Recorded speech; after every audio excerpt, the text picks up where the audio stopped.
Hey guys, tonight we are not just talking about food, we're talking about cold food. Specifically, we're diving into the somewhat surprising and, yes, possibly boring history of ice cream, or at least its ancient frozen dessert ancestors, in Imperial China. But before we get to anything creamy, sweet, or scoopable, we have to understand the most fundamental ingredient, cold itself, reliably available in the warmer months. In a world before electric freezers or even reliable ice machines, getting things cold, especially outside of winter, was a significant challenge, a luxury often reserved for the resourceful or the elite. Ancient China, however, had a long and fascinating history with natural ice and snow, mastering techniques for harvesting and preserving winter's chill for use in warmer months, long before anyone anywhere else widely thought about turning it into dessert. You probably won't survive this history lesson without feeling a sudden phantom chill, or perhaps a deep appreciation for your modern freezer's ice maker and the sheer effort people used to go to just for a cold drink. So, before you get comfortable, take a moment to like the video and subscribe, but only if you genuinely enjoy what I do here. Let me know where you're listening from and what time it is in the comments below. Now, dim the lights. Maybe turn on a fan for that soft background hum, and let's ease into tonight's journey together. You find yourself transported back in time, not necessarily to a specific dynasty just yet, but to a period in ancient or imperial China, long before modern technology redefined our relationship with temperature. Think of a world where cooling things down in summer relied entirely on what nature provided in winter. Access to cold was a seasonal luxury, a mark of privilege or ingenuity. The ancient Chinese, however, were remarkably sophisticated in their use of natural ice and snow. For centuries, long before similar practices became common in other parts of the world, they developed methods for harvesting winter's chill and storing it for use when the weather turned warm. This involved collecting ice from frozen rivers, lakes, or ponds, and gathering snow from mountains during the cold months. Imagine teams of workers carefully cutting blocks of ice from a frozen waterway, hauling them onto sleds or carts, and transporting them for storage. Sensory details the feeling of cold air on your face, the sight of workers on a frozen river cutting ice blocks, the sound of cutting and handling ice, the visual of ice blocks stacked. This harvested ice and collected snow were then stored in specially constructed ice houses or ice pits, designed to preserve the coldness well into the warmer seasons.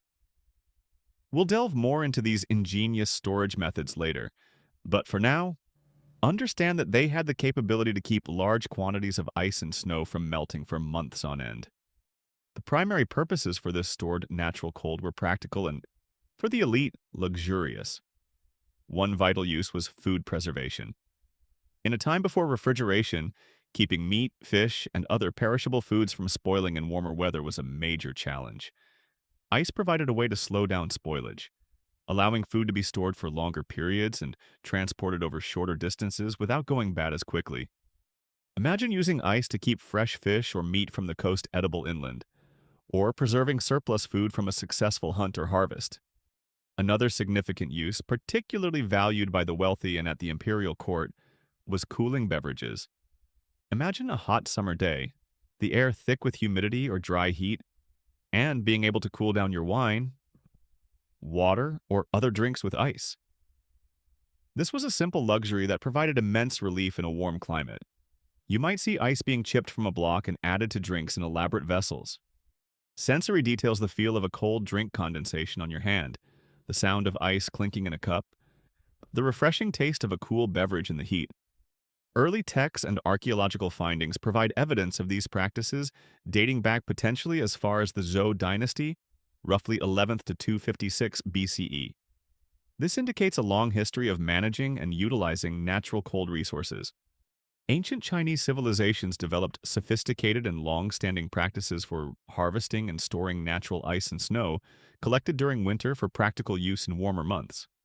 Primarily for food preservation to prevent spoilage and for cooling beverages as a luxury, practices documented centuries before similar large-scale ice management was widespread in other parts of the world.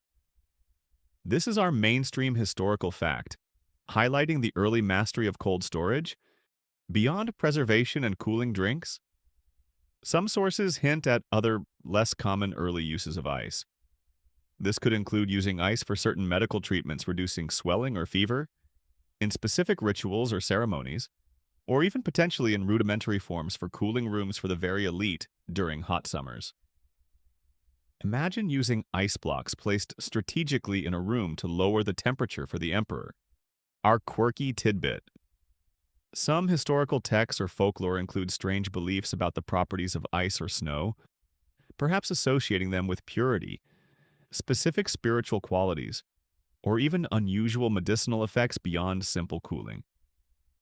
Imagine a belief that ice harvested from a certain mountain had magical properties. There's joke number one, this ice. Oh, it's very special. Harvested under the full moon. It makes your wine not just cold, but mystically cold. Probably.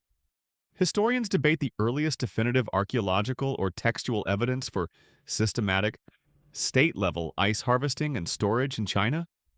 While texts from the Zhou dynasty mention it, how far back does the physical evidence of ice houses or large-scale ice tools go? Historians also question whether the primary purpose of this early, large-scale ice storage was primarily for elite luxury providing cold drinks for the court, or for broader practical preservation, maintaining food supplies for cities or armies on a larger scale. This is our open scholarly debate phrase, trying to understand the initial main driver for mastering cold storage. The ancient Chinese mastery of using natural cold, harvesting and storing winter's chill, set the stage for its eventual use in ways that went beyond simply keeping things cold.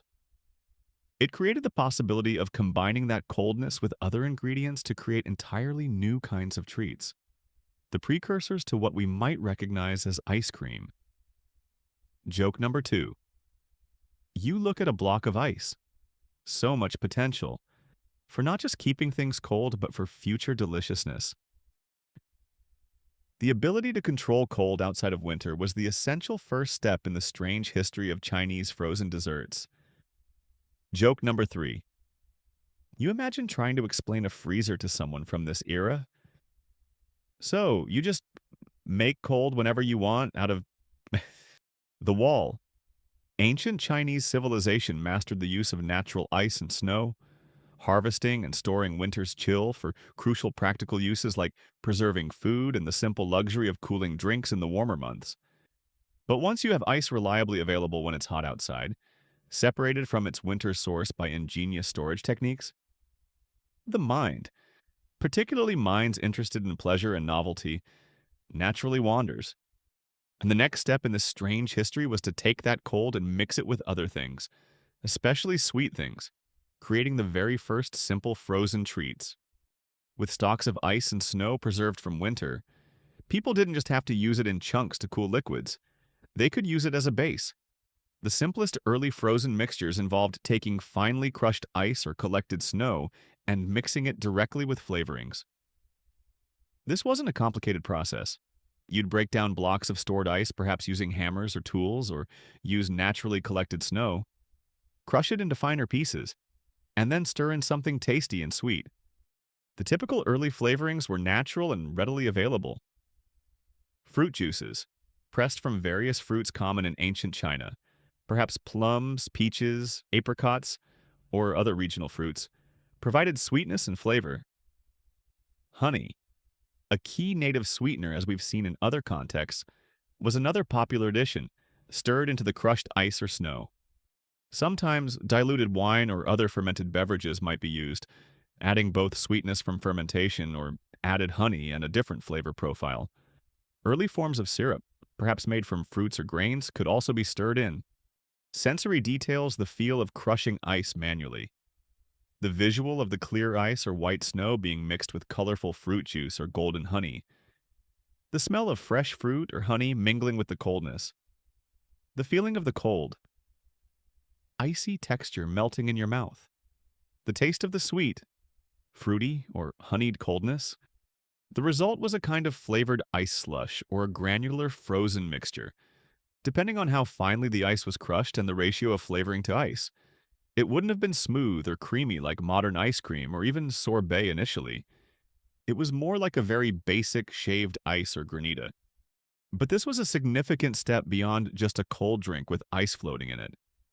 This was intentionally mixing a sweet flavoring into the frozen base, creating a distinct frozen sweet treat designed for pleasure rather than just hydration or cooling a separate beverage.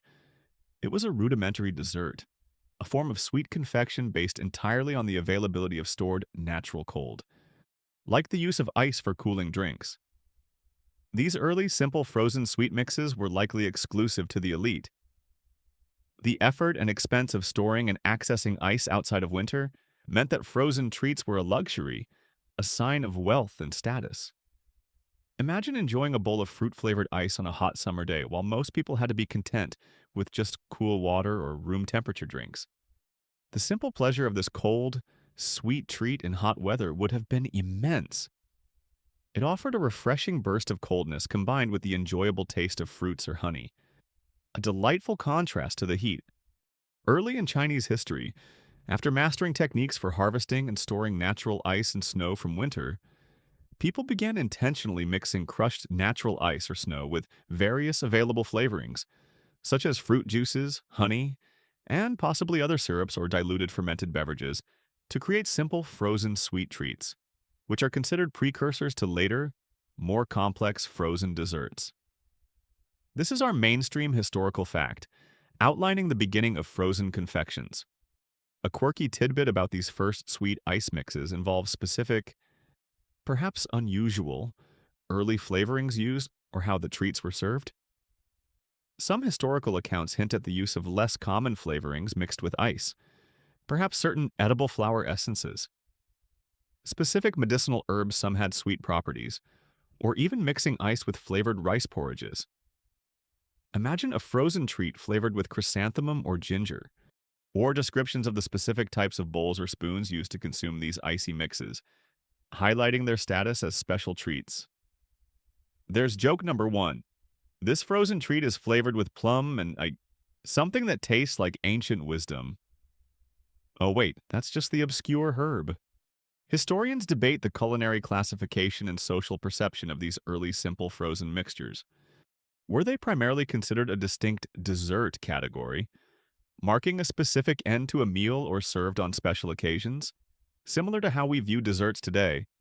Or were they more closely related to elaborate or very cold-flavored drinks, consumed more for refreshment and status during the day rather than as a specific course? This is our open scholarly debate phrase, trying to understand how these icy mixes fit into the ancient Chinese diet and social practices. These early sweet ice mixes were the beginning of something new, the intentional creation of frozen confections by combining stored cold with enjoyable flavors. They were simple, relying on basic methods of crushing and mixing, but they represented the first sparks of a history that would eventually lead to much more complex and widespread frozen desserts. Joke number two. You look at your bowl of flavored ice. It's not fancy, but it's cold and sweet. That's a win in my book. It was the initial step in the strange and fascinating history of Chinese frozen treats. Joke number three. You imagine explaining it to someone today. It's like, a very old, very simple snow cone. Ancient Chinese civilization mastered the use of natural ice, storing winter's chill for months, and eventually began mixing that cold with sweet flavorings like fruit juice and honey to create simple frozen treats, a step beyond just cooling drinks. But who were the lucky few, the most privileged in the land, who got to enjoy these cold delights, especially outside of winter when ice was a rare and valuable commodity? For centuries, frozen desserts were an exclusive luxury, a symbol of power and refinement, primarily enjoyed by the most powerful in the land, the emperor and the imperial court, and by extension, the highest levels of the elite. Access to stored natural ice was the key.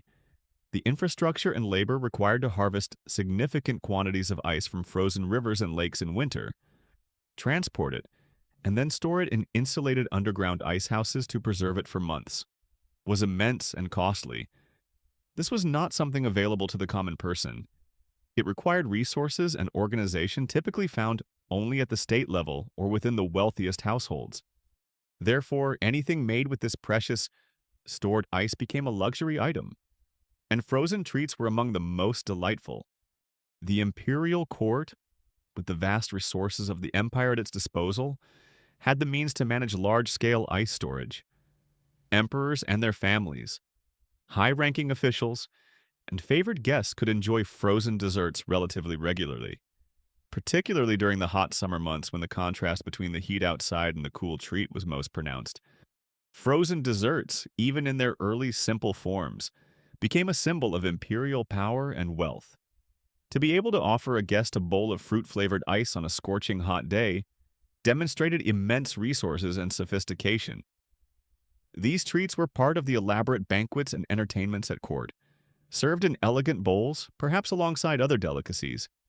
Sensory details the visual of a beautiful, perhaps jade or porcelain, bowl containing a vibrant, icy mixture, the feeling of the cool bowl in your hands, the intense coldness and sweet flavor of the treat melting in your mouth, the sounds of quiet appreciation at a banquet. Different dynasties and emperors likely had their own preferences and perhaps contributed to the development or popularity of specific frozen treats. Historical accounts, though sometimes fragmented, hint at periods when frozen desserts were particularly favored at court. The Tang dynasty, known for its cosmopolitanism and love of luxury, may have seen some early forms of refined frozen mixtures, and later dynasties continued and evolved these practices. Imagine a scene at the imperial palace during a hot summer afternoon.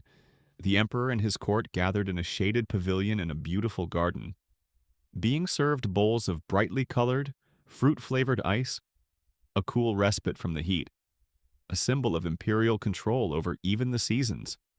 The preparation and serving of these frozen treats required specialized staff.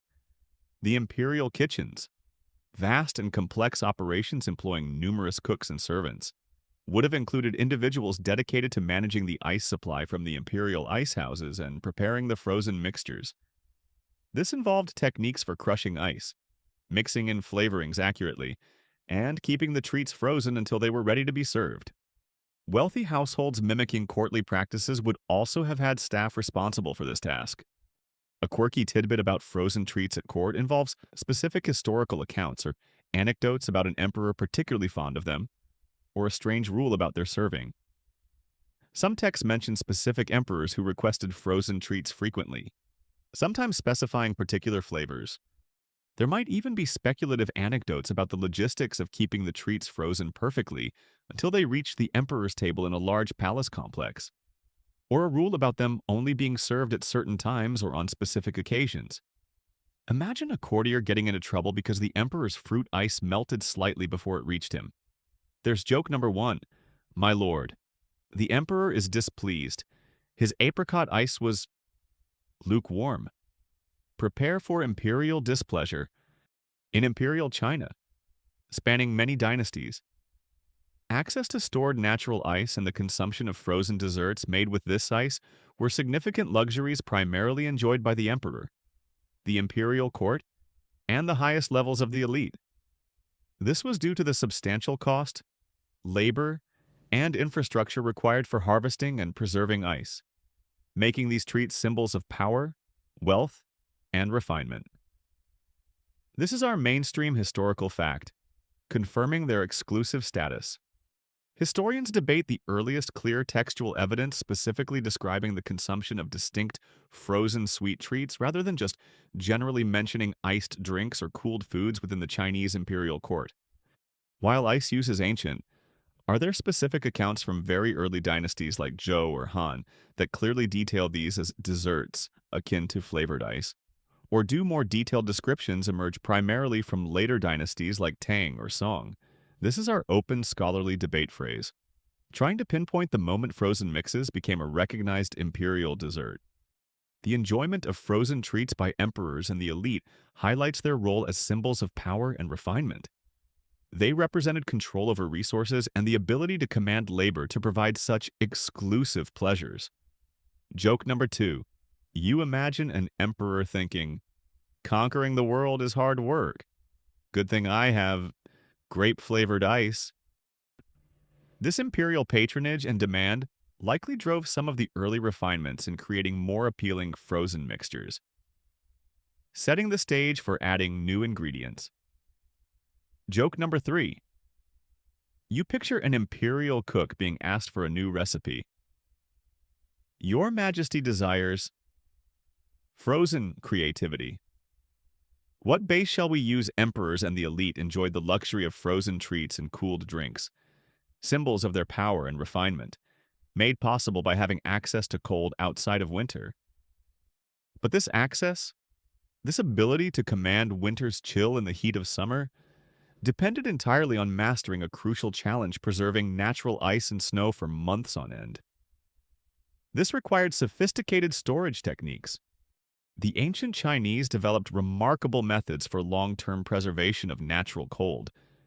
These methods often involved building specially constructed ice houses or ice pits, designed to provide maximum insulation against the warmer temperatures of spring and summer.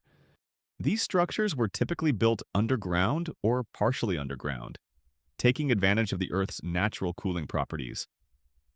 They often had thick walls made of packed earth, brick, or stone, which provided further insulation.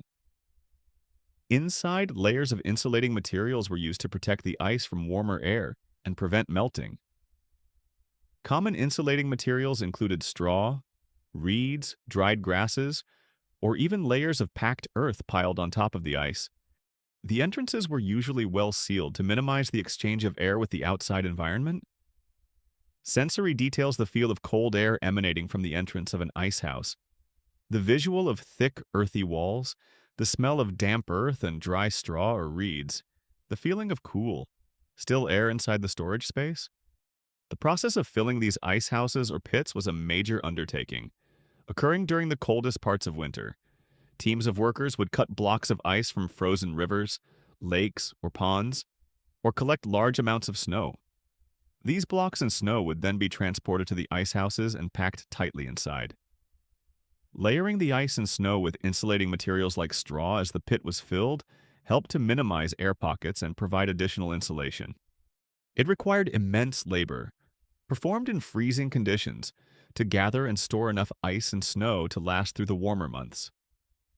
Sensory details the feeling of cold on your hands, the visual of large ice blocks being handled, the sound of ice scraping or clinking as it's packed, the smell of frozen water and straw. Once filled and sealed, the ice houses became reservoirs of cold, preserving the winter chill for future use. Retrieving the ice in warmer months also required care. The entrance would be carefully opened, and workers would descend into the cold storage space. Using tools, they would chip or cut off the required amount of ice from the large fused mass that the packed ice and snow had likely become. This precious material would then be transported as quickly as possible to where it was needed. The imperial kitchens, the palace halls, or elite homes, for cooling drinks or making frozen treats. Sensory details the sudden feel of intensely cold air as the ice houses opened, the sound of ice being chipped or cut, the feel of the cold ice on your hands, the visual of steam or mist rising from the entrance in warm air. The scale of these ice storage operations, particularly those managed by the imperial court, was impressive. They were designed to hold vast quantities of ice, enough to last through the entire warm season, ensuring a continuous supply for the emperor and his court. Wealthy private households also maintained their own, though likely smaller ice houses to enjoy similar luxuries. Despite the sophisticated insulation techniques, some melting was inevitable. The goal was not to prevent melting entirely, but to minimize it as much as possible, maximizing the amount of ice that survived to the hottest months. Ancient and imperial Chinese civilizations developed sophisticated methods for long-term storage of natural ice and snow harvested in winter, utilizing insulated underground or semi-underground ice houses or pits with thick walls and packed with insulating materials like earth, straw, reeds, or dried grasses. These structures were designed to preserve large quantities of ice for use in warmer months, for purposes including food preservation and cooling luxuries for the elite. This is our mainstream historical fact, detailing the construction and purpose of ice storage. A quirky tidbit about ice storage involves specific unusual materials or beliefs related to preservation. Some historical accounts or folklore might mention using unique types of soil or layering materials believed to enhance insulation, or specific rituals performed during the filling or sealing of the ice house to ensure the ice lasted. Imagine a belief that singing specific songs while packing the ice would keep it from melting. There's joke number one. All right, everyone, let's sing the ice preservation chant. Higher notes for better insulation. Historians debate the efficiency and relative sophistication of imperial versus large private ice storage methods in ancient China. While imperial ice houses were undoubtedly larger, did they employ significantly more advanced construction techniques or use superior insulating materials that resulted in a much higher percentage of the harvested ice being preserved compared to those used by wealthy private households? Or were the fundamental techniques largely the same, with the difference being primarily in scale? This is our open scholarly debate phrase, trying to understand if imperial ice storage was just bigger, or also technically more advanced. Preserving winter's chill was a key feat of ancient engineering and organization, fundamental to providing cold for luxury and preservation in a time without mechanical refrigeration. Joke number two. You close the door of the ice house, feeling the cold air contained within. That's enough cold to last. Well, a few months anyway. It was the essential step that made frozen treats, those exclusive imperial delights, possible in the warmth of summer. Joke number three. You imagine explaining a modern freezer to someone? So it just stays cold, without needing straw or singing emperors and the elite enjoyed frozen treats thanks to mastering the storage of natural ice. Keeping winter's chill for months in ingenious underground ice houses. This reliance on stored natural cold was a major technological feat for its time. But even more surprisingly, the ancient Chinese discovered and utilized another way to produce cold, a method that didn't rely on stored ice at all, using a surprising chemical process. This knowledge represents a remarkable early example of creating cold artificially. The substance at the heart of this discovery was saltpeter, chemically known as potassium nitrate. Today, saltpeter is perhaps most widely known as a key ingredient in gunpowder, a Chinese invention itself. But long before its primary use as an explosive component became widespread, ancient Chinese alchemists and practitioners discovered a very different, almost magical property of this substance. They found that dissolving saltpeter in water caused the temperature of the water to drop significantly. This is a type of endothermic reaction, a chemical process that absorbs heat from its surroundings rather than releasing it. When saltpeter crystals dissolve in water, they draw heat from the water itself and anything in contact with the water, making the solution much colder. The ancient Chinese applied this knowledge to create cold for practical purposes, including, crucially for our story, cooling and potentially freezing mixtures for early frozen desserts. The method was relatively simple in setup. You would take a container holding the liquid or mixture you wanted to cool or freeze, perhaps a bowl of fruit juice, or a mixture of flavoring and early dairy, which we'll get to. You would then place this container into a larger outer container. The space between the inner and outer containers would be filled with water. Then, quickly and effectively, you would dissolve saltpeter crystals into the water in the outer container. As the saltpeter dissolved in the outer water, it would rapidly absorb heat from that water, causing its temperature to plummet. This very cold water in the outer container would then draw heat from the inner container holding your sweet mixture. This process of heat transfer would cause the temperature of the mixture inside the inner container to drop significantly, cooling it down rapidly, and if enough saltpeter was used and the conditions were right, even causing it to freeze into a solid or semi-solid state. Sensory details the feel of the outer container becoming surprisingly cold to the touch, the visual of the liquid in the inner container potentially starting to solidify around the edges. Perhaps a subtle fizzing sound as the saltpeter dissolves rapidly. This was a form of artificial cooling, a way to produce cold on demand through a chemical reaction, entirely independent of having access to stored winter ice or snow. This knowledge of using saltpeter's endothermic property dates back in China, potentially as far as the Tang Dynasty's 7th 10th centuries CE or even earlier. The potential uses for this chemical cold were significant, particularly in warmer seasons. It could be used to cool drinks very quickly, offering rapid refreshment. More importantly for our story, it could be used to freeze small amounts of liquid mixtures, allowing for the creation of frozen desserts even in locations or at times when stored ice was unavailable, or perhaps for creating them more quickly. A quirky tidbit about saltpeter cooling involves specific, perhaps unusual applications or beliefs. Some accounts hint at its use not just for food or drink, but perhaps for rapidly cooling medical poultices, or even in theatrical effects to create sudden chilling sensations.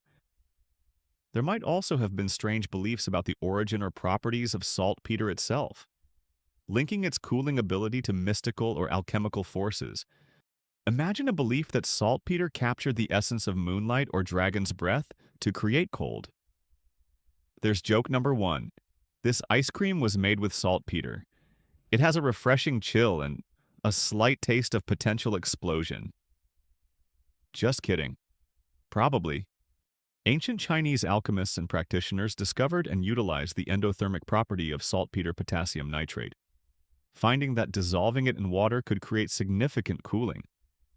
This chemical process was applied for various purposes, including rapidly cooling beverages and potentially freezing mixtures for early frozen desserts, representing a remarkable early instance of artificial cold production. This is our mainstream historical fact, highlighting this surprising discovery and its use. Historians debate the primary application. Was it more commonly used for simply rapidly cooling liquids, or was its primary value in achieving freezing temperatures for mixtures and the social accessibility of saltpeter cooling techniques in Imperial China? Was this knowledge and practice primarily confined to alchemical circles, the Imperial court, and very wealthy individuals? Or did it spread more widely, becoming a known method for anyone with access to saltpeter? This is our open scholarly phrase, trying to understand how this chemical trick fit into the broader society's use of cold. Using saltpeter for cold was a remarkable early example of humans understanding and manipulating chemical reactions to achieve a desired physical effect. It provided another pathway to creating frozen treats or cooling drinks, a key piece in the strange history of Chinese frozen desserts, complementing the use of natural stored ice. Joke number 2. You watch the water get cold. Magic dirt makes cold water. Science is amazing. Or maybe just alchemy. Either way, it's cold. This method, alongside ice storage, showed a deep-seated desire for and ingenuity in accessing coldness in a warm climate, leading to new culinary possibilities. Joke number 3. You imagine explaining it to a modern chemist. So, you just dissolve the gunpowder stuff to make ice cream cold. Yep, sounds about right. Ancient China mastered using natural ice, developed ways to store it, and even discovered chemical methods to create cold, offering imperial and elite households luxurious access to coldness outside of winter. They started mixing crushed ice or snow with fruit juices and honey to make simple frozen treats, precursors to later desserts. But the story doesn't stop with flavored ice slush. A significant step towards what many people today understand as ice cream, something richer and creamier, involved adding a distinct new ingredient: dairy. Historically, dairy products like milk and cream were less central to traditional Han Chinese cuisine compared to their prominence in many Western or Central Asian cultures. However, dairy was known and used, particularly by certain groups or in certain periods of Chinese history, marked by increased contact with nomadic or pastoral peoples who had strong dairy cultures. The addition of milk or cream to icy mixtures represented a fascinating blend of techniques and ingredients, creating a different kind of frozen dessert. This step was significant because it transformed the texture and richness of the frozen treat. Simple frozen mixes of ice and flavorings were essentially flavored ice. Adding dairy, whether milk or cream from cows, goats, or even yaks in mountainous border regions, introduced fat and protein, which, when frozen, could create a smoother, less crystalline texture. something closer to the creamy mouthfeel of modern ice cream. Imagine the difference between a fruit sorbet and a rich gelato. The addition of dairy moved these Chinese frozen treats in the direction of gelato or very early, simple ice cream. The likely ingredients would have been milk or cream, combined with the crushed ice or snow base and sweeteners honey, fruit syrups, or other sweeteners like those made from grains. Early accounts or recipes where available might describe proportions of milk or cream mixed with the icy component and the flavorings. This development likely coincided with periods of increased cultural exchange and contact with peoples who regularly consumed dairy. The Tang Dynasty, 7th to 10th centuries CE, a cosmopolitan era with significant interaction with Central Asia along the Silk Road, saw an increased use of dairy products in some Chinese cuisine.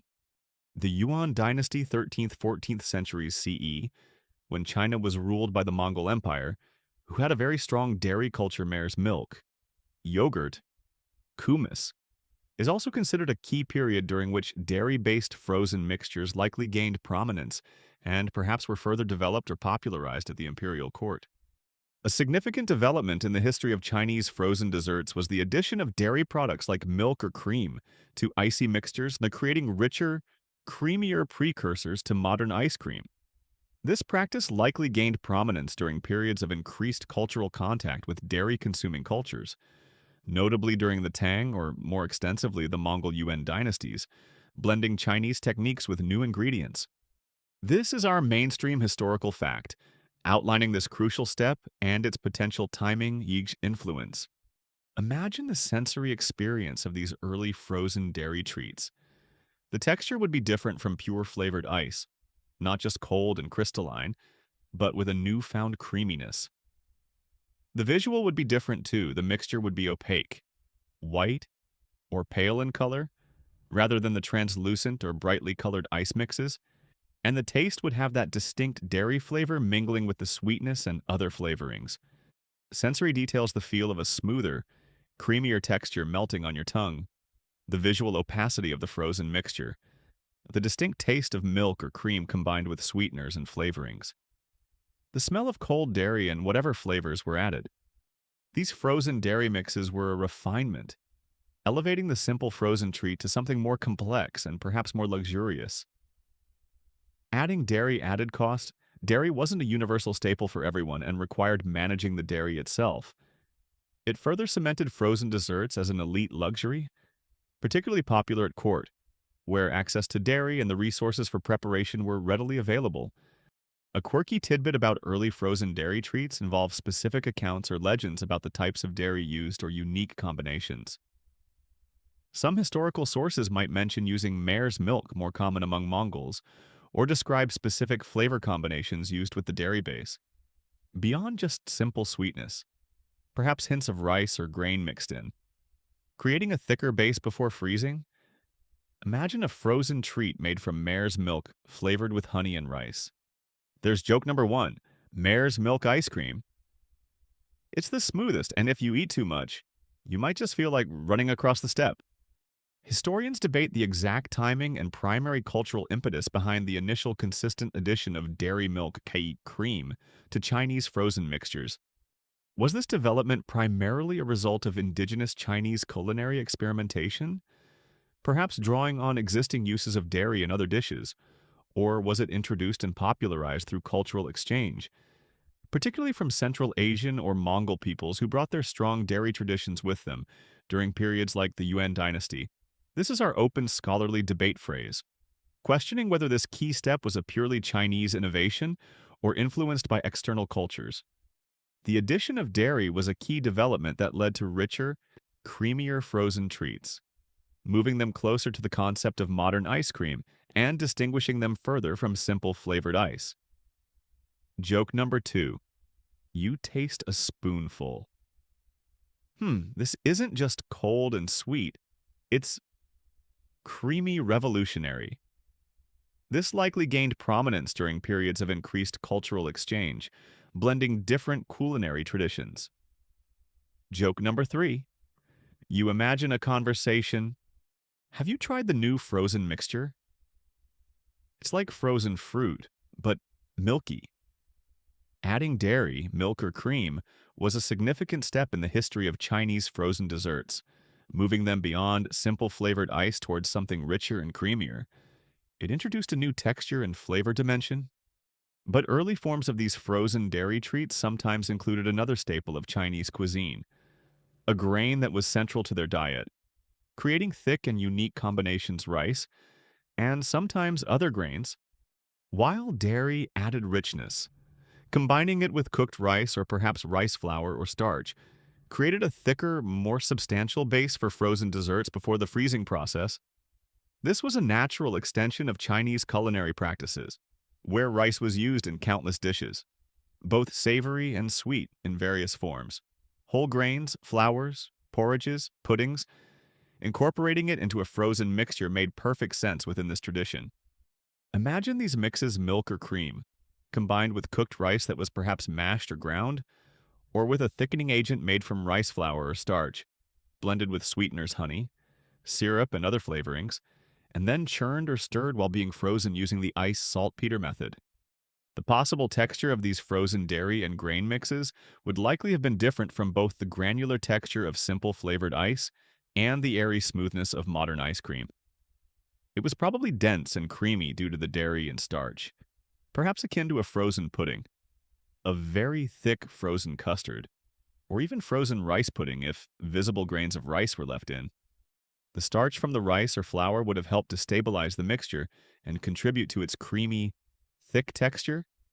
Sensory details the feel of a dense, cold, creamy mixture in your mouth, possibly with the subtle presence of soft grain texture, the visual opacity and pale color, the taste of sweetness combined with dairy and a distinct, earthy or nutty note from the grain, the coldness.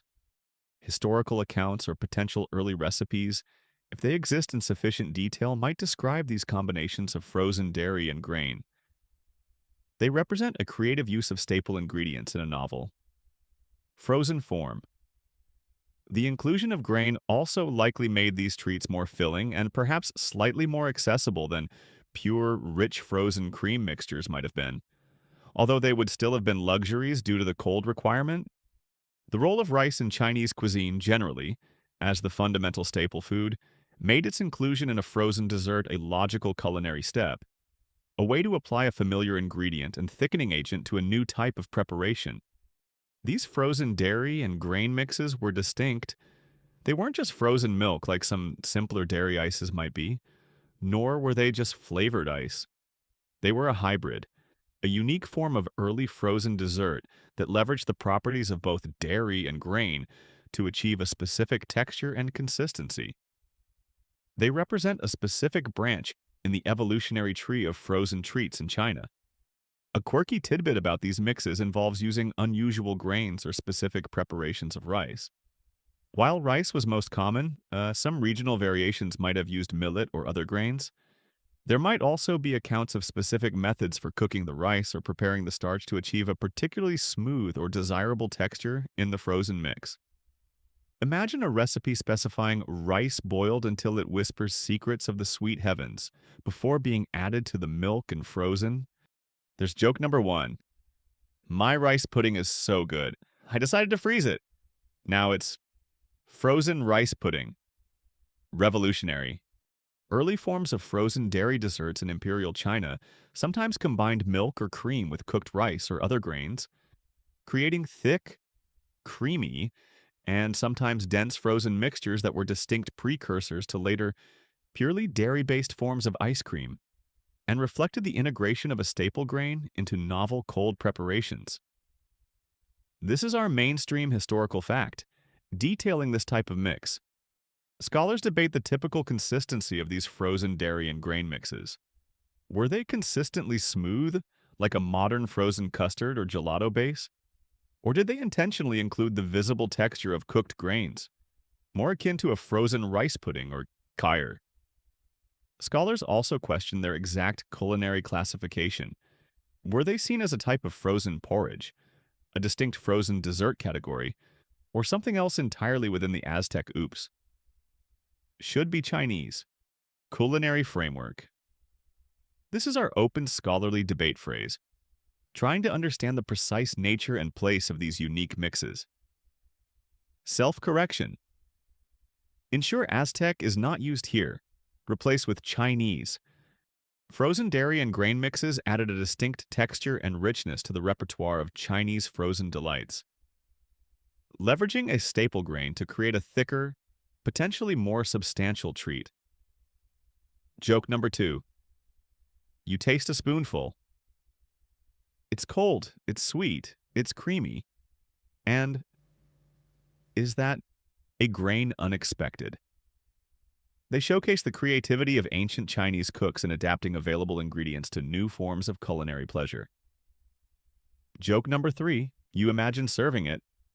Enjoy this frozen treat. It's made with milk and rice. Just don't expect it to pop out of a slot. Early Chinese frozen desserts use simple bases like flavored ice or mixes of dairy and grain, leveraging stored cold and basic ingredients. But the appeal wasn't just the coldness or the creamy or grainy texture, it was the taste. The flavors that turned these cold mixtures into delightful culinary experiences. Imperial frozen treats featured a range of flavorings drawn from the rich pantry of Chinese cuisine, creating a diverse and sometimes surprising palette of frozen sweet delights. Flavorings were crucial. They transformed the neutral base of ice, snow, or frozen dairy grain mixes into something desirable and enjoyable. The choice of flavorings reflected the ingredients available through agriculture and trade within the vast Chinese empire. One common category of flavoring was fruits. Juices pressed from various fresh fruits common in China. Plums, peaches, apricots, pears provided natural sweetness and distinct fruity flavors. More exotic fruits available through trade, like lychee or longan, especially in later periods, could also be used for their unique sweetness and aroma. Sometimes fruit pulp or paste from fresh or dried fruits were incorporated into the mixture before freezing. Sensory details the smell of sweet, ripe fruit, the visual of vibrant colors from fruit juices, pink from peaches, orange from apricots, the taste of cool, fruity sweetness. Teas, central to Chinese culture, also found their way into frozen desserts. Infusions from various types of tea, green tea, black tea, and perhaps even scented teas like jasmine tea, were used to flavor icy mixtures or frozen dairy bases. This added subtle, sometimes slightly bitter or earthy.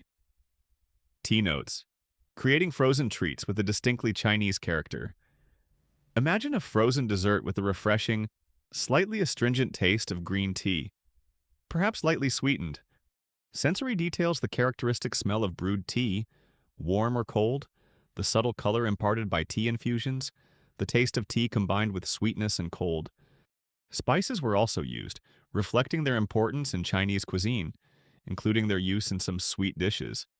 Ginger, cinnamon, star anise, cloves, and cardamom could be incorporated into frozen mixtures, adding warmth, aroma, and complexity that contrasted with the coldness. Imagine a frozen treat with the warming bite of ginger or the aromatic fragrance of cinnamon. Sensory details the pungent or aromatic smell of spices. The taste of spice mingling with coldness and sweetness. Other ingredients added flavor and sometimes texture. Nuts and seeds, such as toasted sesame seeds, almonds, pine nuts, or walnuts, might be ground into pastes and mixed in, or chopped and added for texture. Sweetened bean pastes, particularly red bean paste. A common ingredient in Chinese desserts could be incorporated, adding a dense sweetness and earthy flavor.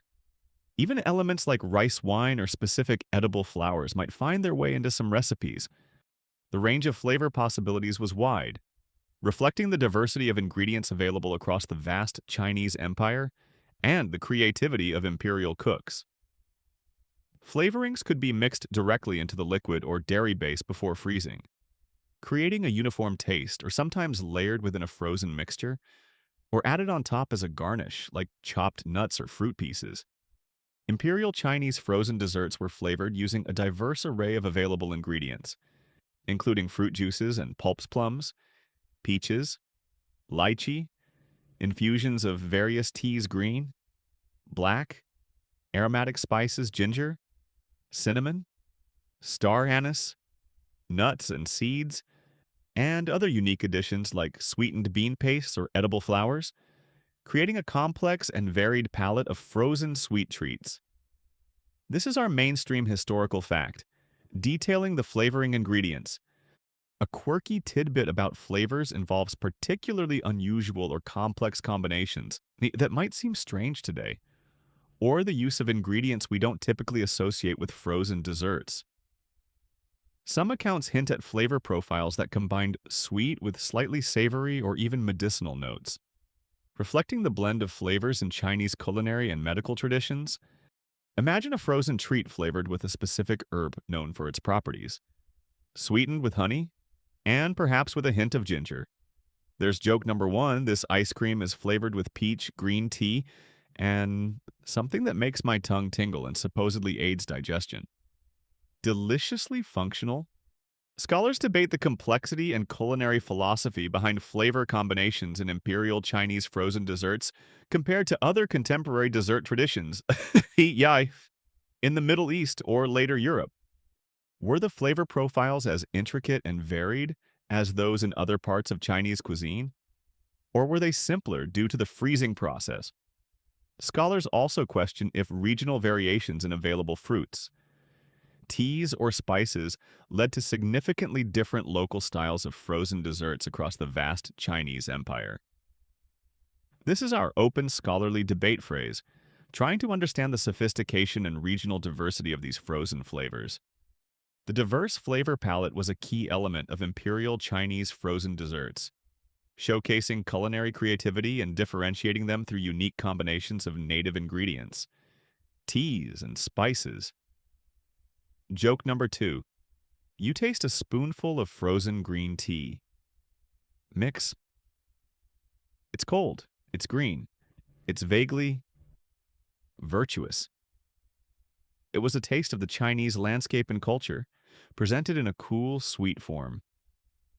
Joke number three: you imagine asking for a modern flavor. Strawberry. What kind of barbarian puts that in frozen milk? Early Chinese frozen desserts included mixes of dairy and grain, creating unique, creamy, and sometimes dense treats, leveraging stored cold and basic ingredients like milk and rice. These represented a significant development towards richer frozen confections. But the world of Imperial Chinese frozen delights wasn't limited to just these dairy or dairy and grain combinations. Drawing on their long history of using natural ice and snow, there was a wider variety of icy treats, including a long and important tradition of shaved ice, as far back as the Tang Dynasty, and likely even earlier. Chinese texts mention methods for preparing ice or snow for consumption, while early simple mixes involved just stirring flavorings into crushed ice or snow, as we discussed in Section 2. The technique of shaving ice became a popular way to create a specific, appealing texture for frozen desserts. Imagine a large block of ice, retrieved from storage, using a sharp tool, perhaps a metal blade in later periods, or if acquired through trade, or a sharp, hard piece of bone or stone in earlier times. The ice would be manually shaved into fine, fluffy flakes. This created a light, airy base for a frozen treat, very different from the denser, crystalline texture of simply crushed ice. Sensory details the sound of the sharp tool scraping against the ice, creating fine flakes. The visual of the light, fluffy pile of shaved ice accumulating. The feeling of the cold emanating from the ice as it's shaved. This pile of fine shaved ice served as a canvas for a variety of sweet toppings. It wasn't typically eaten plain. Shaved ice would be placed in a bowl and adorned with numerous sweet additions. This could include fruit syrups, made by reducing fruit juices with honey or other sweeteners. Chopped pieces of fresh or dried fruits added flavor, texture, and color. Nuts and seeds, perhaps toasted, provided a crunchy contrast. And frequently, sweet bean pastes, a common ingredient in Chinese desserts like red bean paste, were added in dollops or swirls. Sensory details the visual of vibrant fruit syrups, colorful fruit pieces, or dark bean paste dollops on the white shaved ice. The taste of these sweet, sometimes complex toppings combined with the cold. light texture of the ice. The contrast in texture from crunchy nuts or smooth paste. The texture of shaved ice, light, fluffy, melting quickly on the tongue, offered a distinct experience compared to the creamier, denser, or potentially grainy texture of frozen dairy or dairy and grain mixes. This variety of textures was part of the appeal of Chinese frozen desserts. Other non-dairy frozen treats also existed. This included simply freezing fruit juices or fruit purees, creating something akin to modern sorbet or fruit ice. Sweetened rice wine might also be frozen into an icy treat. These offered alternative forms of cold sweetness without the inclusion of dairy. While the frozen dairy mixes might have held particular prestige due to the value of dairy in some periods or circles, shaved ice and simple flavored ice likely had a slightly wider accessibility, although still reliant on access to stored natural ice. The Imperial Court, with its vast resources, would undoubtedly have enjoyed all these varieties, appreciating the different textures and flavors they offered, beyond frozen dairy mixtures and dairy and grain combinations. Imperial China had a long and distinct tradition of non-dairy frozen desserts, most notably shaved ice, which was prepared by manually shaving blocks of ice and served with a variety of sweet toppings including fruit syrups, honey, chopped fruits, nuts, and sweet bean pastes.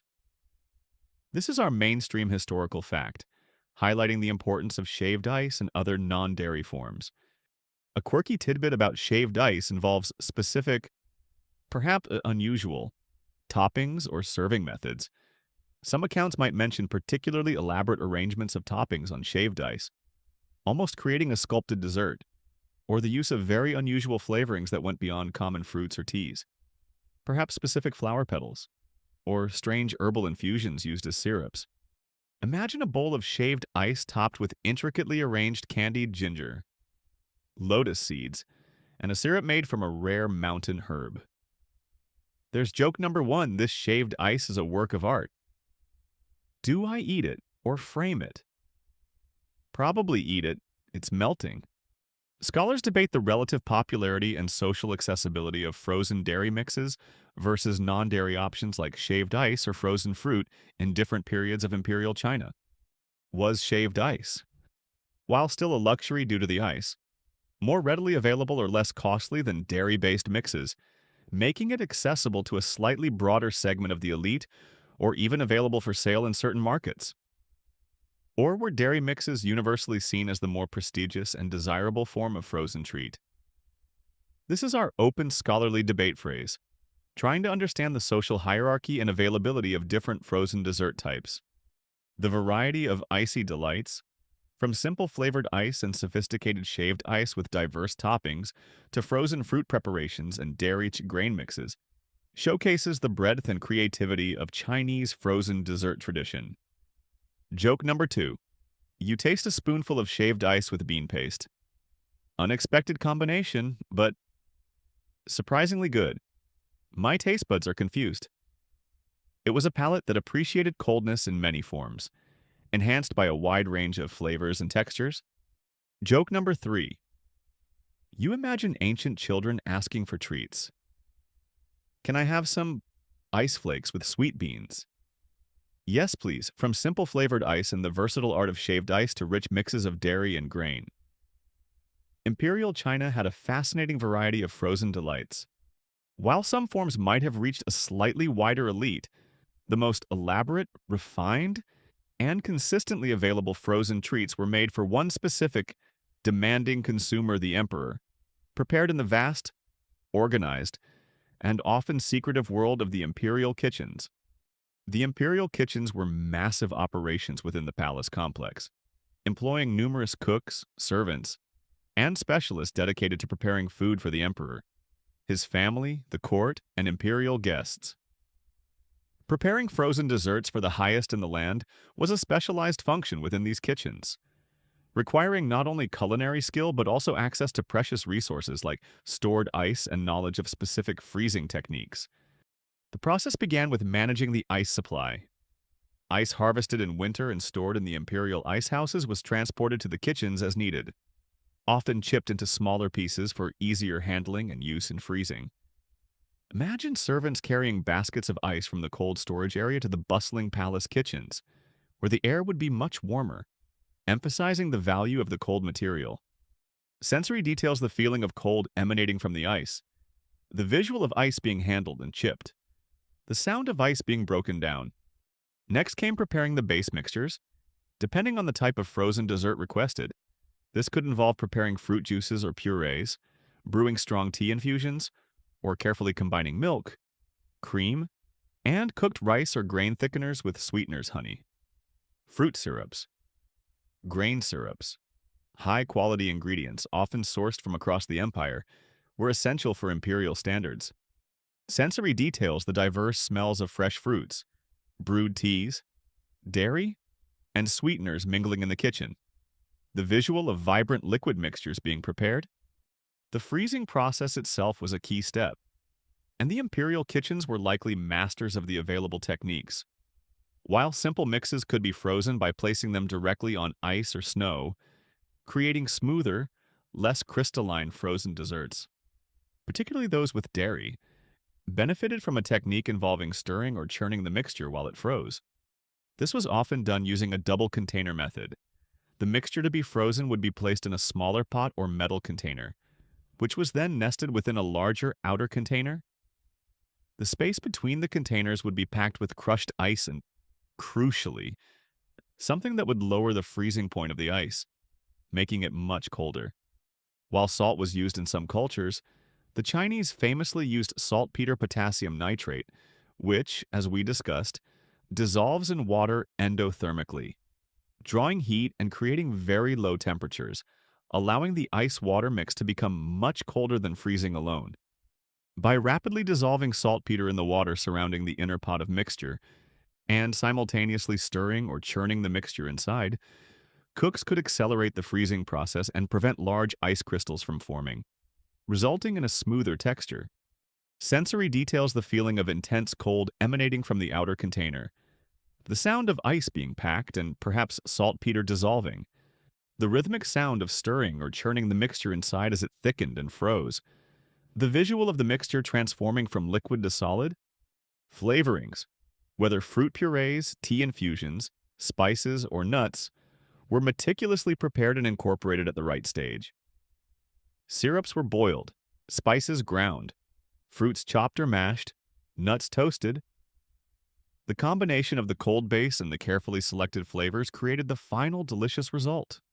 Finally, the frozen desserts were carefully transferred to elegant bowls, often made of precious materials like porcelain or jade, and perhaps adorned with garnishes like fresh fruit pieces or edible flowers before being served to the emperor and his court. The scale, organization, and skill involved in producing these frozen luxuries within the imperial kitchens were significant. Recipes and techniques would have been closely guarded secrets, passed down through generations of imperial cooks. They had to be ready to prepare and serve these cold treats on demand, whenever the emperor desired. Preparation of frozen desserts for the emperor and the highest levels of the imperial court in imperial China was a highly specialized and skilled function carried out within the vast imperial kitchens, requiring reliable access to stored ice, a wide range of high-quality ingredients, mastery of freezing techniques including using ice with saltpeter for lower temperatures, and often involved churning or stirring for texture. This is our mainstream historical fact, detailing the imperial process. A quirky tidbit about imperial frozen dessert preparation involves specific, unusual tools or methods mentioned in historical accounts, or strange ingredients particularly favored by an emperor. Some sources hint at specialized tools for crushing or shaving ice within the kitchens, or unique methods for infusing flavors into the mixtures before freezing. There are also anecdotes about specific flavor combinations or ingredients being favored by particular emperors, leading to certain recipes being highly valued and passed down. Imagine the imperial kitchen having a special tool just for making perfectly fluffy shaved ice, or a secret recipe for a frozen treat involving a rare mountain herb. There's joke number one. The emperor requests the frozen lychee delight, and ensure the ice to saltpeter ratio is precisely according to the ancient imperial formula. No pressure. Historians debate the typical scale and organization of frozen dessert production within the imperial kitchens across different dynasties. While resources were vast, was the production volume consistent, or did it vary significantly depending on the emperor's preferences or the season? Scholars also debate the consistency and evolution of specific frozen dessert recipes, especially for dairy mixes within the imperial kitchens across different reigns or periods. Questioning how standardized recipes were and how much they changed over time due to culinary innovation or external influences. This is our open scholarly debate phrase, delving into the specifics of culinary practice at the heart of the empire. The imperial kitchens were the center of refined, frozen dessert creation, where resources, specialized knowledge, and skilled staff combined to produce exclusive cold luxuries for the highest in the land. Joke number 2. You imagine an imperial cook describing their job. I make food. For the emperor. Sometimes it's very cold food. My job is chill. This imperial patronage and demand likely drove innovation in freezing techniques and recipes, pushing the boundaries of what was possible with the available cold and ingredients. Joke number 3. You look at the finished bowl, fit for an emperor, or at least someone with access to an impressive ice house and a lot of saltpeter. In the vast imperial Chinese kitchens, skilled staff worked with precious stored ice, saltpeter, and diverse high-quality ingredients to create a variety of frozen delights. From flavored ice to creamy dairy and grain mixes, prepared to imperial standards. These were exclusive luxuries made for the highest levels of society. But once prepared, nestled in their freezing containers. These cold treats had to be presented and consumed, bringing us to the etiquette of serving and enjoying court's cold sweets. These frozen desserts were not everyday fare, even for the emperor. They were special treats, brought out on specific occasions, often during elaborate court banquets, refreshing garden parties held during the hot weather, or as special refreshments presented to the emperor, his family, or high-ranking officials and esteemed guests. Their very presence signaled the importance and luxury of the event or the recipient. Imagine the scene: a grand hall in the imperial palace, perhaps open to a cooling breeze from a garden, filled with officials and guests in fine silks and elaborate headwear. Servants move among the attendees, carrying trays laden with beautiful bowls. The bowls themselves were likely works of art, fine porcelain, polished jade, or gleaming metal, chosen to enhance the presentation of the precious cold treat within. Each bowl holds a portion of vibrant, often colorful, frozen dessert, perhaps bright red fruit ice, pale white frozen dairy mix, or green tea-flavored ice. Sensory details the visual of the elegant setting, the fine materials of the bowls, the contrasting vibrant colors of the frozen treats, the feeling of coolness radiating from the bowls, the smell of the treats mingling with other scents in the air. The process of serving would be refined, part of courtly etiquette. Servants would present the trays, offering guests a bowl. The etiquette of consuming these treats likely involved enjoying them slowly, savored spoonful by spoonful. Unlike gulping down a cold drink, a frozen dessert melts gradually, releasing its flavors and coolness over time. Utensils, likely small spoons made of metal, ivory, or bone, would be used, emphasizing the refined nature of the treat. Sensory details the feel of a cool bowl in your hands, the feel of the frozen treat's texture, icy, creamy, grainy, melting on your tongue. The intense burst of coldness and flavor, the sound of a small spoon gently scraping the bowl or being placed back on the tray, the quiet sounds of appreciation or polite conversation. Enjoying a frozen treat was a moment of cool refreshment and luxurious pleasure in a climate where heat could be oppressive. It was a sensory experience, a contrast between the external temperature and the internal coldness of the dessert. Socially, the serving and consumption of frozen desserts were a shared luxury. It could be a topic of polite conversation, complimenting the host, the emperor, or the wealthy official on the quality of the treat, discussing its flavor, or marveling at the fact that it was possible to enjoy such coldness in the heat of summer? It was a tangible demonstration of the host's status, their ability to provide such rare and delightful experiences for their guests. Comparing this experience to enjoying exclusive desserts or refreshments at high-status events today highlights the enduring link between unique culinary experiences and social occasions. While our methods of creating cold are different, the idea of serving something special, sometimes rare or difficult to produce, in a refined setting as a marker of occasion and status remains familiar. Modern aside, think of a molecular gastronomy dessert served at a state dinner, or a rare ice wine offered at a high-end banquet. It's a modern echo of ancient culinary luxury. Frozen desserts prepared in the imperial kitchens, utilizing stored ice and advanced freezing techniques, were served and consumed as highly exclusive luxuries at court banquets, garden parties, and as special refreshments for the emperor, his family, and high-ranking guests. Their consumption emphasized their status through presentation in valuable bowls, adherence to courtly etiquette, and served as a visible display of the host's wealth and access to precious resources. This is our mainstream historical fact, covering the social context of consumption. A quirky tidbit about serving involves specific historical accounts describing unusual serving rituals or presentations.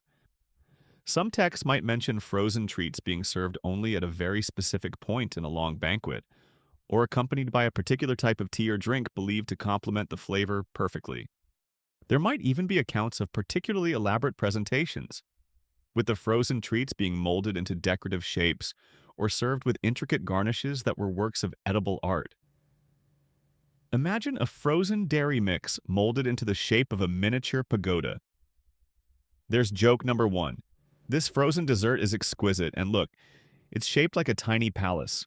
Hope it doesn't melt before I finish admiring its architectural integrity. Scholars debate the precise social or symbolic meaning attached to serving and consuming frozen treats at the highest levels of Chinese society.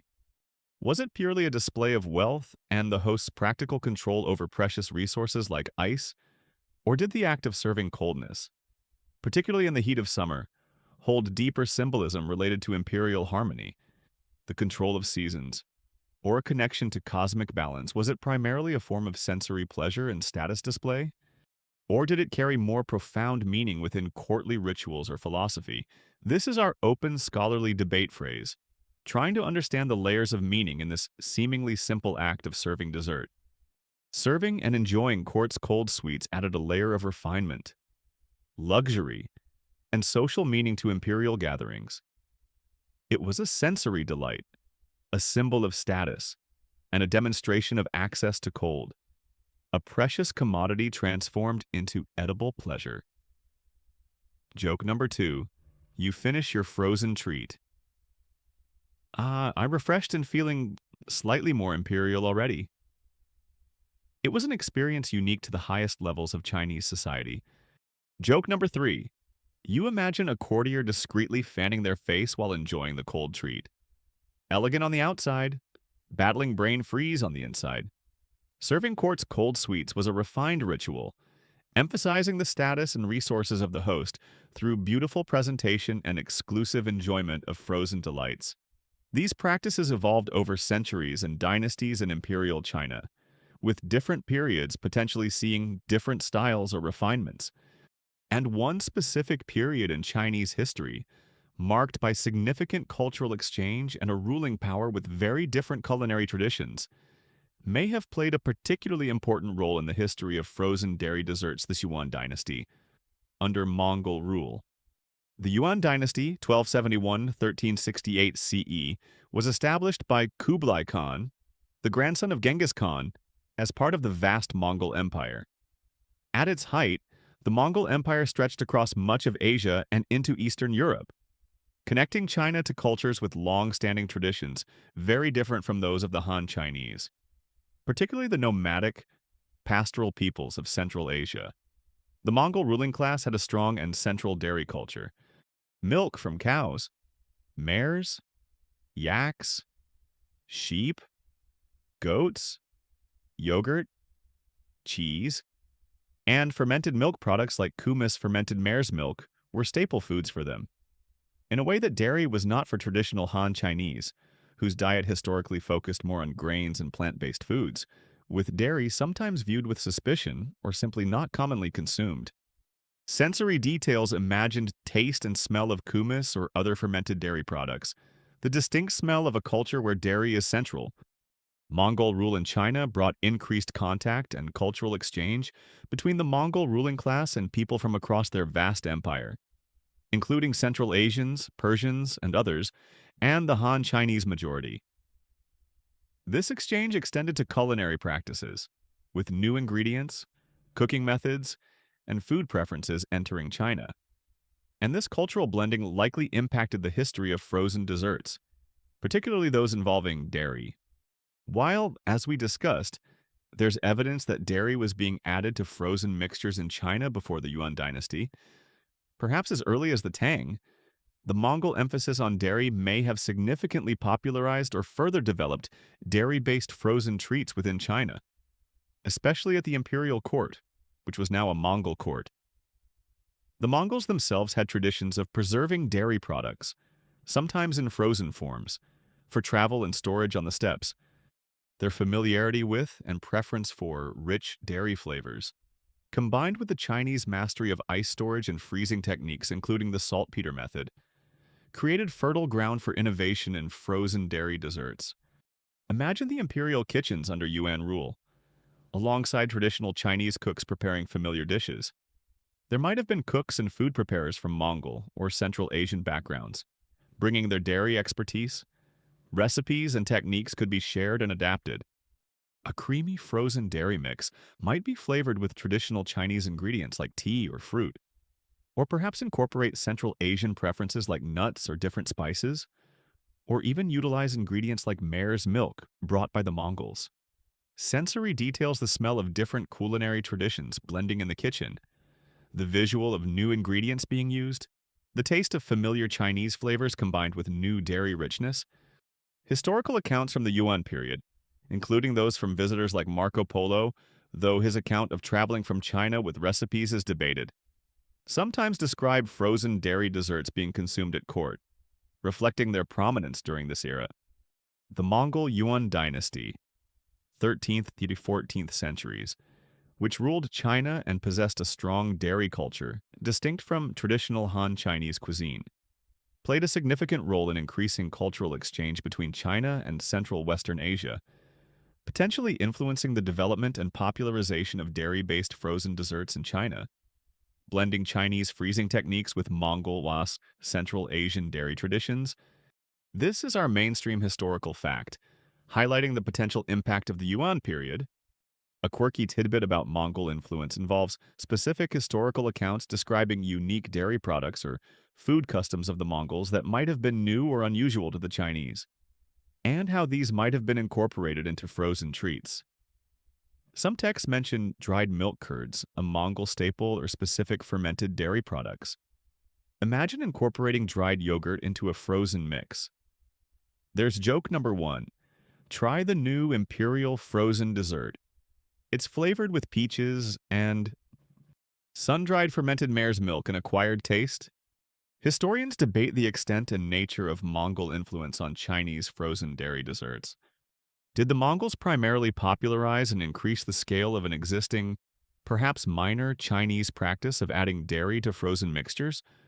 Or did they introduce significant new techniques or ingredients related to dairy processing or freezing that fundamentally changed Chinese frozen desserts? Was the influence primarily confined to the imperial court and cities with large non-Han populations? Or did it extend to other levels of society? This is our open scholarly debate phrase, trying to pinpoint just how much the Mongols changed the game for Chinese frozen dairy treats. The Yuan dynasty was a period of fascinating cultural blending, and it likely contributed a creamy, dairy-rich chapter to the strange history of ice cream in China. It shows how ruling powers and cultural exchange can profoundly influence culinary traditions. Joke number 2. You imagine a Yuan dynasty recipe? Take some ice, add milk, add honey, maybe a little fermented mare's milk for tang. This era set the stage for later frozen dairy desserts in China, influencing their development even after Mongol rule ended. Joke number 3. You look at a bowl of frozen dairy mix. Thanks, Mongols. This is pretty good, though I'm still a bit wary of the fermented mare's milk flavor. The history of frozen desserts in Imperial China is a story of ingenuity, from storing natural ice and discovering chemical methods to create cold, to adding dairy and grain and creating a variety of cold delights enjoyed by the elite. Practices that evolved over centuries and were perhaps influenced by cultures like the Mongols during the Yuan dynasty. But once these frozen treats existed in China, how did the ideas about them potentially travel beyond the borders of the empire? For many, the story of how ice cream spread to the West, particularly to Italy, begins with a famous traveler Marco Polo. Marco Polo was a Venetian merchant who, along with his father and uncle, famously traveled along the Silk Road to China in the late 13th century, during the Yuan dynasty ruled by the Mongols under Kublai Khan. He spent many years in China, serving in Kublai Khan's court, before eventually returning to Venice.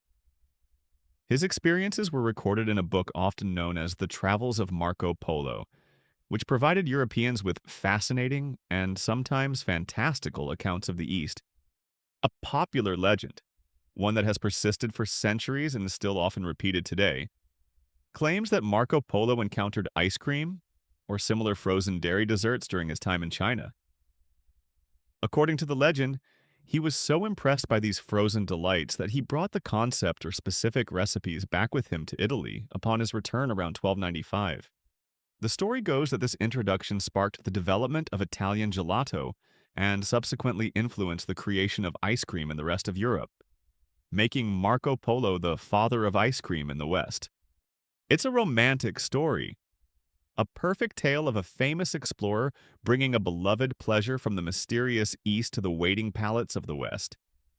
It's a story that connects a historical figure to a popular modern treat, giving ice cream a clear, compelling origin story linked to the legendary Silk Road travels. However, and prepare for a dash of boring historical reality. While a popular story, there is unfortunately little to no credible historical evidence in Marco Polo's own writings or in contemporary records to support the legend that he specifically introduced ice cream or complex frozen dairy dessert techniques from China to Italy upon his return. His book, while describing many aspects of Chinese life and culture, does not explicitly mention anything that clearly resembles ice cream in a way that suggests he was encountering it for the first time, or that he then transported the concept to Italy. Although a popular legend claims Marco Polo introduced ice cream from China to Italy upon his return in the late 13th century, there is no credible historical evidence in his writings or contemporary European or Chinese records to support this claim. Other traditions of frozen desserts existed in the Mediterranean and Middle East independently. This is our mainstream historical fact, highlighting the lack of evidence for the legend. Furthermore, there are traditions of frozen desserts in Italy and other parts of the Mediterranean and Middle East that predate Marco Polo's return, or seem unconnected to his travels. Ancient Romans, as we know, used ice and snow to cool drinks and make simple mixes. During the Middle Ages, particularly in the Arab world and Persia regions, Marco Polo also traveled through on his way to China.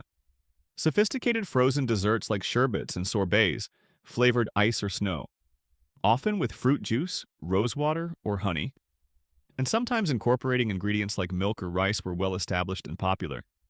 These practices likely spread to Italy and other parts of southern Europe through trade and cultural exchange across the Mediterranean, independent of any knowledge coming specifically from China via Marco Polo. A quirky tidbit about the Marco Polo legend involves specifics of his book that are about food or customs, but not ice cream. For instance, his book does describe the Chinese imperial postal system, the use of paper money, and various foods and customs he observed, painting a picture of the sophisticated society he encountered under Kublai Khan. But when it comes to frozen desserts, the descriptions are either absent or vague enough to be debated. Unlike his detailed accounts of other things, the legend seems to have emerged much later than Polo's life, perhaps in the 16th or 17th century, attaching itself to his famous name and travels. Imagine a legend getting started simply because someone thought he traveled to the east and they have ice and food. Maybe he put them together in a new way. There's joke number one. Marco Polo brought back paper money, spaghetti, another debated one, and maybe the idea of frozen desserts. His souvenir choices are historically complicated. While direct, specific transmission by Marco Polo is highly unlikely and unsupported by evidence, it's important to acknowledge that the idea of sophisticated frozen mixtures, perhaps including dairy, could have traveled from China to the West through other, less direct means. The Silk Road was a network of cultural exchange over centuries. Techniques and recipes, or simply concepts, might have traveled piece by piece with other merchants, travelers, or through contact between different cultures across Eurasia, potentially influencing the development of later frozen desserts in Italy and Europe. It's more about the possibility of slow, indirect influence over time than a single event via a famous explorer. Scholars debate the extent of possible indirect Chinese influence on the development of frozen desserts like gelato and sorbet in Italy and Europe. While Marco Polo's direct role is debunked, did techniques developed in China like using saltpeter for cooling or specific recipes for dairy grain mixes travel westward along the broader Silk Road network through less famous individuals, potentially influencing or converging with existing Mediterranean Chaksa Middle Eastern traditions of sherbets and sorbets? Or were the developments of Italian gelato and sorbet largely independent, perhaps influenced more by the Arab world than by China? This is our open scholarly debate phrase, trying to trace the complex, likely multi-directional flow of culinary ideas across continents. The Marco Polo ice cream legend, while a good story, is likely a myth, but it serves as a reminder of the long history of frozen desserts and the fascinating ways that culinary ideas travel and evolve across cultures and time. Joke number two. You imagine telling an Italian gelato maker the legend is probably false. What Marco Polo didn't bring us gelato. My entire life is a lie. The true history of ice cream's spread is more complex and involves multiple origins and exchanges. Joke number three. You look at a map of the Silk Road. So many paths. So many potential delicious frozen things traveling. The history of frozen desserts in Imperial China is a story of ingenuity. From storing natural ice and discovering chemical methods to create cold, to adding dairy and grain and creating a variety of cold delights. This tradition evolved over centuries, perhaps influenced by cultures like the Mongols. While the popular legend of Marco Polo directly introducing ice cream to Italy is likely a myth, it prompts a more important question. How did Chinese frozen dessert techniques and ideas potentially travel beyond the borders of the empire and influence the global history of frozen treats? The answer lies in the vast network of trade routes like the Silk Road. The Silk Road was not just a conduit for silk, spices, and other goods. It was a vibrant network facilitating the movement of people, cultures, technologies, religions, and ideas across vast distances between East Asia, Central Asia, the Middle East, and eventually Europe. Culinary knowledge, including techniques for preparing food and recipes, was undoubtedly part of this rich exchange. Ideas about frozen desserts were likely among the concepts that traveled. What ideas or techniques might have journeyed westward from China? One key concept could have been the idea of deliberately freezing sweetened mixtures for a treat, as opposed to just using ice to cool a separate drink. This might seem obvious to us, but the idea of taking ingredients and intentionally freezing them together for texture and taste, as done with flavored ice or frozen dairy mixes, was a distinct culinary innovation. More specifically, the knowledge of freezing techniques could have traveled. The Chinese mastery of using natural ice and snow storage was advanced, but their discovery of using salt or more likely saltpeter in combination with ice to achieve lower temperatures and freeze mixtures rapidly, the principle behind manual ice cream making was a significant technical development. This knowledge, which allowed for more consistent freezing and the creation of smoother textures by stirring while freezing, could have spread westward along the Silk Road. Recipes for specific frozen mixtures might also have been transmitted. While not written down in recipe books that traveled, the concept of making frozen mixes with dairy and grain, or specific flavor combinations using ingredients like tea, ginger, or nuts in a frozen context, could have been shared through word of mouth between cooks, merchants, or travelers. These ideas traveled with the people who moved along the trade routes, merchants exchanging not just goods but also culinary experiences. Travelers recounting the strange and delightful foods they had encountered in distant lands, scholars observing and documenting practices, possibly even cooks or artisans traveling with retinues. Knowledge could be passed through observation, description, or perhaps simple written notes if literacy allowed. This transmission was likely not a single event, but a slow, gradual process over centuries. Ideas would be adapted and combined with local ingredients and culinary traditions in different regions. For example, the concept of flavored ice might travel and be combined with Middle Eastern traditions of using rosewater, fruit syrups, and nuts, evolving into their own forms of sherbet and sorbet. Later, the idea of adding dairy might be combined with Middle Eastern or Mediterranean dairy products and flavoring preferences, contributing to the development of frozen dairy desserts in those regions, which eventually made their way to Italy and the rest of Europe. While the legend of Marco Polo's direct introduction is unfounded, culinary ideas, particularly sophisticated techniques related to freezing mixtures like using ice with saltpeter for lower temperatures, and recipes for early frozen desserts, potentially including dairy or grain mixes, likely traveled from China westward along the Silk Road and other trade routes over centuries, influencing the development of frozen treats in the Middle East and eventually Europe. This is our mainstream historical fact, outlining the more probable pathway of transmission. A quirky tidbit about this spread involves tantalizing fragments of historical text or artifacts from places along the Silk Road that hint at frozen desserts. Accounts from travelers or chroniclers in Central Asia or Persia might describe frozen delights that seem to blend influences, using local ingredients with techniques that might have originated further east. Imagine finding a medieval recipe fragment in a library in Samarkand, describing a chilled mixture of milk and honey, frozen with salt and snow, hinting at knowledge that traveled from China. There's joke number 1, found an ancient recipe scroll. Step 1, acquire dragon tears for sweetness. Step 2, find magical ice that doesn't melt. Step 3, maybe I should just stick to stirring snow and honey.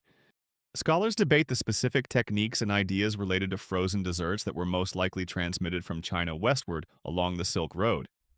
Was the most significant contribution the technical knowledge of using ice and saltpeter, to achieve lower temperatures for freezing? A key piece of the puzzle for making smoother frozen desserts. Or were specific recipes or the concept of frozen dairy mixtures the more impactful ideas that traveled, that influencing or converging with existing Middle Eastern Mediterranean sherbet sorbet traditions, which primarily used ice for chilling?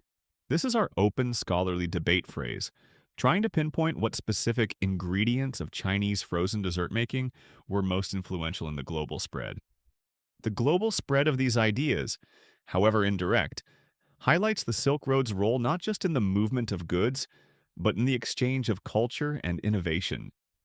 Chinese techniques and concepts, refined over centuries, likely contributed to the diverse world of frozen desserts that exists today. Joke number 2. You look at a map of the Silk Road, tracing a line from China westward. Somewhere along this path, the idea of freezing milk got legs. This exchange shows how culinary traditions are constantly evolving through contact and adaptation. Joke number 3. You imagine a Persian cook adapting a Chinese recipe. Needs more rosewater and maybe fewer frozen rice bits. You've journeyed through the strange history of ice cream in Imperial China, from the ancient use of natural ice and the surprising discovery of saltpeter cooling, through the creation of simple sweet ice mixes, the addition of dairy and grain, the diverse flavors used, the variety of icy delights from shaved ice to creamy mixes, their preparation in imperial kitchens, and their consumption as exclusive luxuries at court. You've also glimpsed how these ideas might have traveled westward, influencing global frozen dessert traditions, even if the Marco Polo legend is likely a myth. Now, let's reflect on China's frozen legacy and its connection to the frozen treats we enjoy today. Imperial China had a long, rich, and sophisticated history with frozen desserts, predating many similar developments in other parts of the world. They mastered the crucial step of preserving natural cold, allowing them to enjoy icy treats outside of winter. They explored different freezing techniques, notably using saltpeter to create lower temperatures. They experimented with a variety of bases, from simple flavored ice and shaved ice to complex mixtures involving dairy and grains like rice. They developed a diverse palette of flavors using fruits, teas, spices, nuts, and other ingredients unique to Chinese cuisine. This history isn't just a curiosity, it's a significant part of the global story of frozen desserts. While tracing direct lines of influence across continents and centuries can be challenging, the techniques and ideas pioneered or refined in Imperial China, the concept of freezing sweetened mixtures, the use of cryogenics like saltpeter, the inclusion of dairy and grain in frozen mixes, undoubtedly contributed to the broader pool of knowledge about creating cold and making frozen treats that circulated across Eurasia via trade routes. Today, when you enjoy a scoop of ice cream, a refreshing sorbet, or a bowl of shaved ice with toppings, you are, in a way, connected to this ancient Chinese tradition. Modern ice cream, particularly dairy-based ice cream and gelato, also has roots in the Middle East and Italy. But the long history of sophisticated frozen desserts in China adds a vital, often overlooked chapter to the overall narrative of how humans learned to turn cold into culinary pleasure. Imperial China had a long and sophisticated history of creating and consuming various frozen desserts, including flavored ice, shaved ice, and dairy grain mixtures, developing advanced techniques for freezing and flavorings, a tradition that constitutes a significant and often overlooked chapter in the global history of frozen treats and is connected, albeit through complex pathways, to modern frozen desserts. This is our mainstream historical fact, summarizing China's contribution. The diverse types of frozen treats enjoyed in Imperial China also echo in modern varieties. Shaved ice with toppings is a popular dessert in many parts of the world today, directly descended from ancient practices. Sorbet and fruit ice are similar to early Chinese flavored ice and frozen fruit purees. And, of course, dairy-based frozen mixes are clear ancestors of modern ice cream and gelato. The creativity shown in combining different bases and flavors in ancient China resonates with the endless variety of frozen desserts available today. A quirky tidbit about China's frozen legacy involves the continued existence of traditional frozen treats in China today that are direct descendants of imperial-era delights.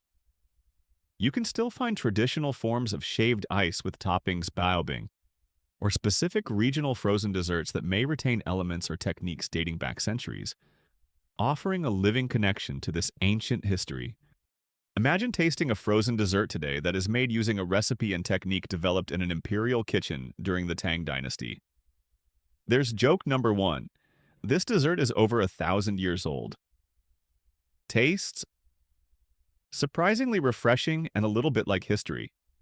Scholars debate the precise extent to which specific techniques, like saltpeter cooling for mixtures or specific recipes for frozen dairy grain mixes, developed in China, were directly and significantly adopted and adapted by cultures further west, like the Middle East or Italy, versus being parallel discoveries or developments.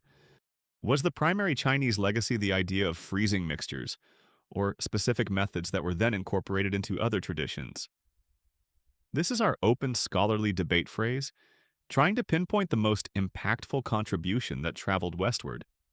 China's strange history of ice cream demonstrates the global, interconnected nature of culinary innovation. Ideas, like ingredients, traveled and evolved, combining local resources and techniques to create new forms of pleasure. Joke number two. You imagine a historical ice crystal networking event. My name is Ice Crystal from the Imperial Chinese court. I hear you European ice crystals have interesting things happening with snow and fruit. Understanding this history gives us a broader perspective on the frozen desserts we enjoy today, showing that they are not just a modern invention, but the result of millennia of human ingenuity across different cultures, all seeking to find delightful ways to experience coldness and sweetness together. Joke number 3. You look at your ice cream cone. You have no idea the long, strange journey that led to you. And now, as our journey through the strange history of ice cream in Imperial China comes to a close, you can let the images of imperial kitchens and ice houses fade. The sounds of saltpeter dissolving and ice being chipped are quieting. The smells of diverse flavors and coldness are softening. You can let go of the history, the techniques, the debate about spread, all the knowledge, the treats. The legacy are settling down for the night. Safe now. Remembered in the global story of frozen delights, peace, quiet. The imperial court is at rest. The frozen treats are served, breathing easy, letting go, drifting. Sweet dreams.